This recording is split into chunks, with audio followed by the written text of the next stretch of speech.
My dad thinks that Pa Wilder's move to Kansas was a frontier man move. He was reading Little House on the Prairie with my little brother and talking to me about how they were gathering supplies to build and how they had to rely on their own knowledge and skills. It was with that sort of pastoral simplicity that Laura sees their life with, the grand hero Pa cut in his daughter's eyes. I had been reading that series too with my daughter, and I said to my dad, I didn't realize until I was an adult that Pa was actually squatting on indigenous land. And if the brain had a sound effect, I would have heard a record scratch from my dad's as soon as I said that. Well, I don't know if that is what was happening, he said. No, really. It was at the start of the book, I said. Pa told Ma, and Ma told the girls that a man from Washington told Pa the government was going to move the natives to make space for white settlers, and it was best to get out there and claim your spot as soon as possible. Well, that was part of the deals they made back then. No. Remember all the tension with local natives all throughout the story? Eventually, Pa had to leave with the family because the government was going to send soldiers to remove the white squatters. White people were taking land and ending a whole way of life. And we never realized as we were reading about it that we were reading about a tense, legally perilous time for Ma and Pa Ingalls.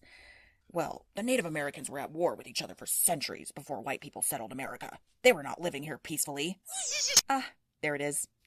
That's where his rhetoric makes the record scratch go off in my brain. A younger me might have nodded and thought, that's true. Dad might pull out the encyclopedia and show me just how violent the Native Americans were before America was settled.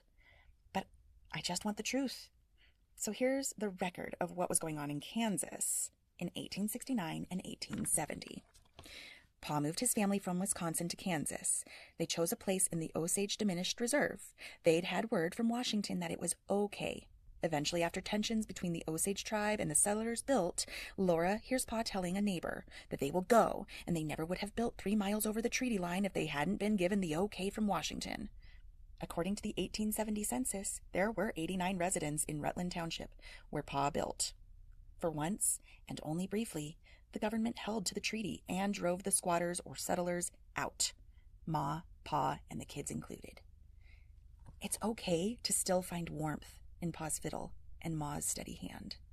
The simple joy of Laura and Jack on the prairie. In the microcosm of Laura's world, Ma and Pa were the best, most brilliant people in the world. Yes, turns out Pa was also a bit of an opportunist who wanted to partake in the spoils of dismantling an entire nation's way of life. Also turns out my dad doesn't look back at this reality the same way I do. It's conversations like this that highlight to me what happens when American exceptionalism meets history.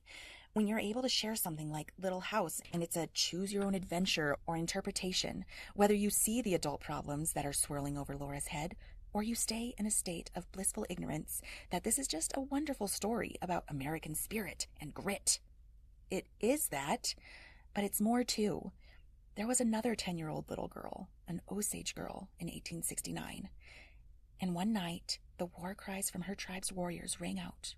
Her mother strapped the baby on her back, took the blankets and supplies, and loaded them on the horses, and told this girl to look after their little brother.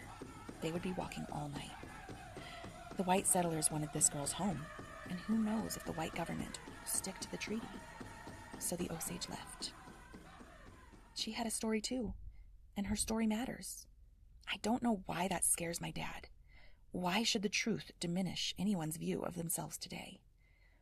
The natives were always at war with each other.